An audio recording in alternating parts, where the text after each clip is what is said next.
Olá, amigos. Bom dia, boa tarde ou boa noite, como já ficou tradicional no início das nossas aulas síncronas. Muito bem, hoje vamos falar sobre um assunto que eu também vou procurar ser o mais objetivo possível para não esgotá-los com aulas muito longas, mas vamos falar basicamente sobre o poder que nos traz a comunicação e, consequentemente, a devida construção do conhecimento. Todo mundo sabe que o conhecimento tem um poder significativo na vida de todos e, consequentemente, de uma forma coletiva, na vida de todos os habitantes do planeta, embora cada uma das civilizações, como eu costumo dizer, na superfície desse planeta, tenham diferentes línguas e diferentes formas de se expressar. Como já discutimos em aulas anteriores, talvez até esta forma e a arquitetura da linguagem utilizada, a forma como se comunicam, reflete a forma como pensam e, consequentemente, gera uma mecânica de pensamento que pode levar a uma lentidão no desenvolvimento ou uma aceleração no desenvolvimento social. Isso não é uma verdade científica, é uma conjectura, não é feita deliberadamente só por mim, muita gente pensa e reflete sobre isso. Mas o fato é que o conhecimento advindo da boa comunicação é muito importante. E uma vez que o conhecimento esteja na pessoa, um nível hard skill, como já comentamos, dá a ela um empoderamento individual, um empoderamento coletivo, enfim, um empoderamento social. Como dizia tio Ben, famoso tio do nosso amigo Peter Parker, Homem-Aranha, para todo grande poder, uma grande responsabilidade. E eu posso dizer para vocês tranquilamente que não há dúvida sobre esse fato. Conhecimento é poder. E é justamente essa relação, comunicação, conhecimento e poder que vamos falar um pouquinho hoje. Então, o nosso tema hoje é a nova era do poder. Conectado a tudo que já vimos anteriormente, a todos os textos que estão dispostos já no Moodle, vocês vão perceber que há uma enorme preocupação de todos os profissionais envolvidos direta ou indiretamente nos processos educacionais, aqueles que envolvem os jovens principalmente, na construção de um conhecimento sólido e que principalmente atenda à necessidade de uma frase muito impactante que rodou durante algum tempo. Ela foi dita por um congressista norte-americano que agora eu realmente não me lembro o nome dele. Eu deveria ter lido para me lembrar, mas isso não importa. Ele deu essa frase e ela foi extremamente impactante. Isso deve ter acontecido há alguns anos. E esta frase ainda é como um norte para inúmeros profissionais da área, e também inúmeros oportunistas e inúmeras empresas e também algumas escolas, porque muitas das escolas hoje acabaram se transformando em pequenas empresas, grandes empresas, aliás, né? A frase diz o seguinte: precisamos preparar os nossos jovens, os estudantes, precisamos preparar os nossos jovens para lidar com problemas e para exercer funções que ainda não existem. Muito bem, essa frase reverberou por muito tempo, porque ela reflete uma certa insegurança com que tipo de futuro nós vamos entregar aos nossos jovens e que tipo de conhecimento nós vamos dar a eles para lidar com o futuro. Bom, eu digo para vocês tranquilamente, e muitos outros profissionais da área concordam comigo. E aqueles que não concordam é porque não pararam para observar essa frase com um certo aspecto crítico. Então eu pergunto tranquilamente: quando foi na história da evolução humana que o futuro foi incerto? Aliás, quando na história da evolução humana em que o futuro não foi incerto? Quantas vezes olhamos para os jovens e pensamos: qual será o futuro que o espera? Então, da mesma forma, na vida profissional, na vida social, na vida coletiva, o que será do planeta daqui a alguns anos, essa frase simplesmente sintetizou uma verdade. Ela não é um alarde que ocorreu agora. É uma coisa que já de longa data vem se desenvolvendo e nós estamos observando. Evidentemente que nós estamos criando jovens, estamos os educando para um futuro que nós não sabemos exatamente como será. E isso nos deixa um pouco alardeados, um pouco assustados, porque estamos diante de revoluções tecnológicas sucessivas em curtíssimos espaços de tempo.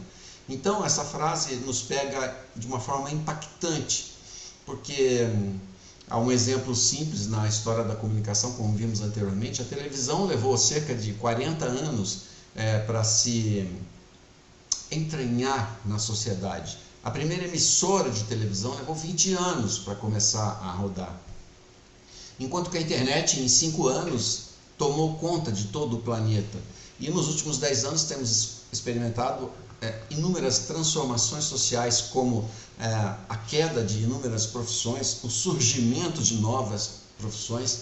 Então, o que tem de diferente nessa frase desse congressista? A urgência. Então, por que a urgência? Então, hoje eu os convido a refletir sobre uma coisa delicada. Por que o conhecimento é urgente e por que a transmissão desse conhecimento de uma forma comunicativa e expressiva e inteligente e instrumentalizada vai preparar os nossos jovens para um futuro que nós não sabemos, mas nós podemos adiantar que será extremamente veloz. As mudanças sociais, os paradigmas científicos estão todos à beira de serem transformados. Estamos todos nós, literalmente, sentados na ponta de um iceberg. Eu não creio que em algum momento da história evolutiva humana tivemos tantas alterações nas estruturas sociais, nas bases de conhecimento, de uma forma tão eminente como a que estamos experimentando agora. E o meu convite nesse momento é justamente para que vocês compreendam ou enxerguem esta questão como uma responsabilidade muito grande. Utilizar a tecnologia em sala de aula, de mais ou de menos, usar ou não usar, isto é uma questão inevitável. Mais cedo ou mais tarde, todo professor se adequa a algum tipo de tecnologia que ofereça algum embasamento para a matéria que ele está disposto a compartilhar. A questão é o que ele vai compartilhar. Quais as hard skills que ele vai despertar nesses jovens e quais as soft skills que eles vão desenvolver. Falamos rapidamente sobre a importância dessa diferença e o que é que eu me refiro quando digo hard skill e soft skill. Eu acredito que muito em breve as soft skills, acredito não, estou vendo isso já, as soft skills são as mais procuradas, como já mencionei em aulas anteriores. Então, que tipo de procedimento devemos tomar em sala de aula para evitar que estas crianças ou esses jovens tenham uma hard skill inexpressiva e tenham algumas soft skills ainda mais inexpressivas? Então, é uma preocupação agora dupla, né? Não só o que eles vão aprender, mas o que eles vão desenvolver. Então, surge uma questão interessante no âmbito da comunicação e atrelada diretamente à questão da educação. Estamos diante da eminente nova era do poder. E quando eu me refiro à nova era do poder, eu estou dizendo literalmente que o que há muito pouco tempo nós entendíamos como poder, sendo uma questão bélica, armamentista, diretamente ligada à questão de defesas de território e outras coisas, hoje nós estamos sob a luz de um poder oculto e ainda mais poderoso do que qualquer exército que uma nação superdesenvolvida possa utilizar para ameaçar nações menos providas de defesas bélicas. É um poder oculto, um poder silencioso. E eu ouso dizer aos senhores, é o poder que está lá no Instagram, é o poder que está lá no TikTok, é o poder que está no Facebook, é o poder que está nas redes sociais. Então, esta nova era de poder tem poderosos obscuros, mas que estão nos usando e nos programando todos os dias. Então, a questão da educação também tem que gerar no estudante um desenvolvimento de um senso crítico para saber quando ele está sendo manipulado, quando ele está sendo usado ou quando ele está diretamente diante de uma fonte de informação fidedigna. Podemos citar como exemplo muito prático e verdadeiro disso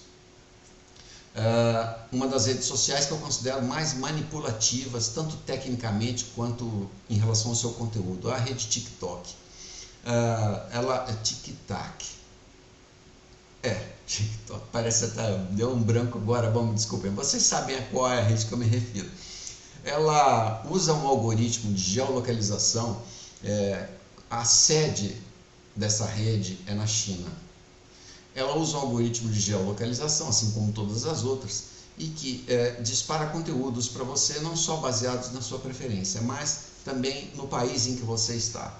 Então é uma forma muito sutil de reprogramar a mecânica do pensamento àquelas nações que possivelmente poderão vir a ser dominadas por outras. Então é um processo educativo. Se você acessar essa mesma rede dentro do território dos Estados Unidos da América, você vai ver coisas absolutamente diferentes daquelas que vemos aqui no Brasil. E se você acessar essa mesma rede no México, vai ver outras coisas. E se você começar, se você pudesse viajar por esses lugares todos e simplesmente testar, você perceberia que quanto mais informações nós recebemos em diferentes localidades, essas informações estão cada vez mais diretamente ligadas a uma forma de reprogramação. Então, é uma educação diretamente ligada a uma estrutura de poder.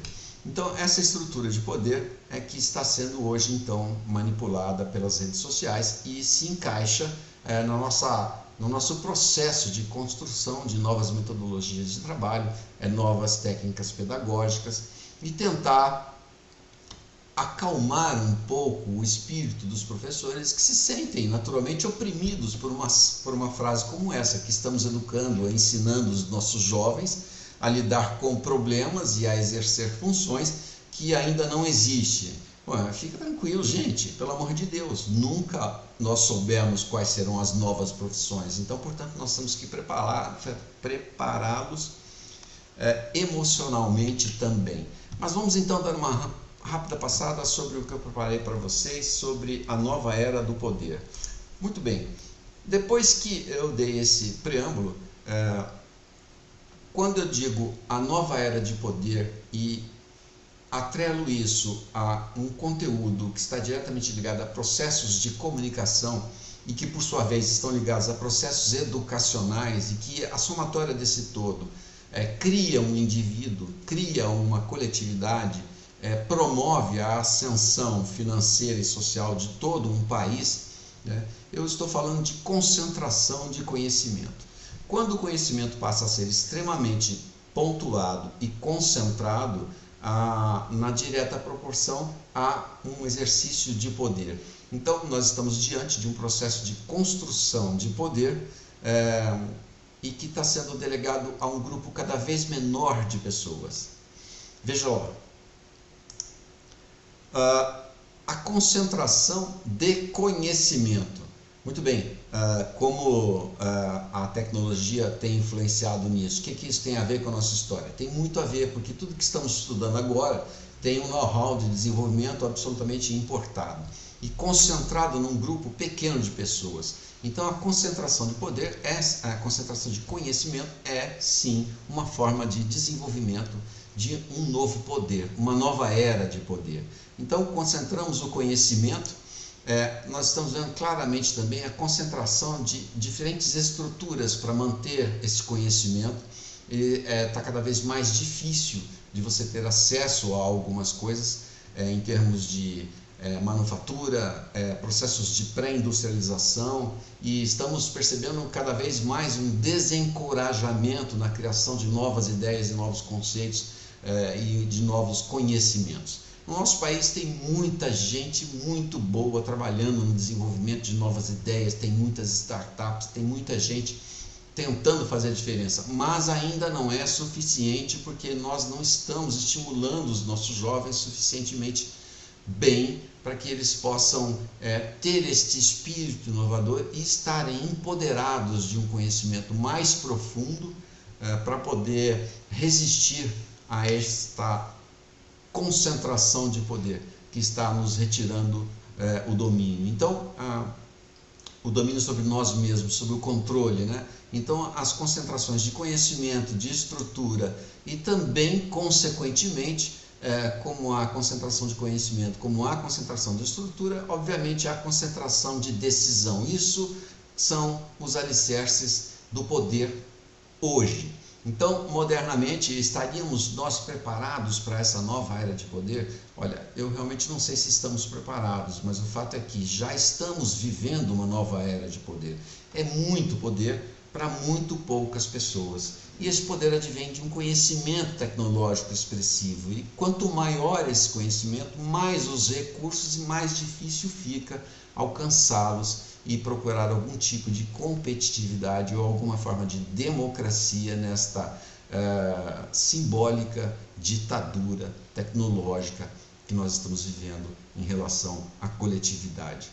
Muito bem, indo adiante, nós precisamos perguntar se existe algum limite para isso, se nós podemos de alguma forma controlar isso.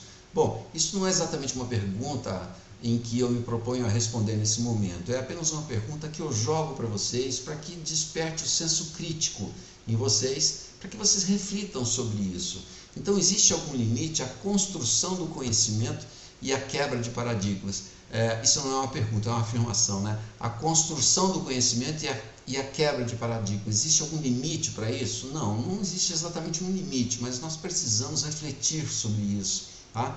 Então, a solução para uma pergunta como essa, a resposta para uma pergunta como essa, ainda que não seja exatamente uma resposta perfeita, seria nos agarrarmos na afirmação de que somente o uso correto da tecnologia pode evitar a concentração de poder. E o uso correto da tecnologia, eu não me refiro a nós, que usamos as redes sociais já há algum tempo, eu me refiro àqueles que estão hoje sob a luz do nosso conhecimento e estão sob nossa responsabilidade e que estamos participando profundamente do processo educativo e da construção das suas hard skills e principalmente da observação sobre como eles estão desenvolvendo as suas soft skills. Estas coisas permitirão que haja algum tipo de controle. Então, somente o uso correto da tecnologia, não me refiro apenas, como eu acabei de dizer, me refiro também a como utilizar essa tecnologia em prol desses jovens que hoje são estudantes. Então, a questão toda não é sobre qual tecnologia usar. Se eu sei ligar um projetor multimídia, se eu sei reconhecer a diferença entre um cabo RGB ou um cabo USB. Mas sim qual o conteúdo que eu vou transmitir, de que forma ele será transmitido, qual a comunicação que eu vou utilizar, será verbal, não verbal, estamos diante de tecnologias, estamos trabalhando em tecnologias emergentes, estamos construindo inovações tecnológicas a partir de tecnologias convergentes. Bom, é preciso refletir sobre isso. E num curso dessa natureza, onde nós abordamos teorias e práticas da comunicação, isso tem, de alguma forma, inspirar aqueles que estão aqui se especializando para que isso possa ser propagado e o senso crítico possa ser alavancado, digamos, né? Indo um pouquinho mais além, preciso que a gente reflita sobre esse tipo de poder, sobre o que o marketing digital indireto está fazendo conosco. Lembra, o que é marketing digital indireto? Eu vou explicar para vocês. O marketing digital direto é aquele que nos faz crer que toda rede social é potencialmente poderosa para fazer você vender qualquer coisa. De fato, sim, existe um poder nessa natureza, mas o marketing inverso é aquele que eles fazem sobre nós, que as próprias redes trazem até nós. Então, nós acabamos nos tornando mentes programáveis e acabamos nos comportando concordando com uma série de futilidades, um conhecimento muitas vezes inútil que nos é empurrado, e isso está ali martelando a mente daquelas crianças, daqueles jovens que estamos agora tentando educar por meio de uma comunicação saudável. Então, a comunicação saudável é uma comunicação organizada, uma comunicação interativa. Nós temos que entender que a mecânica de pensamento foi mudada pela chegada do celular e pelo intenso uso desse dispositivo em sala de aula, e que nós devemos lutar, e não pouco, nós devemos lutar muito contra a concentração de poder. Ok, gente? Muito obrigado. Se eu não estiver errado, o nosso próximo encontro será de número 9. Obrigado, gente.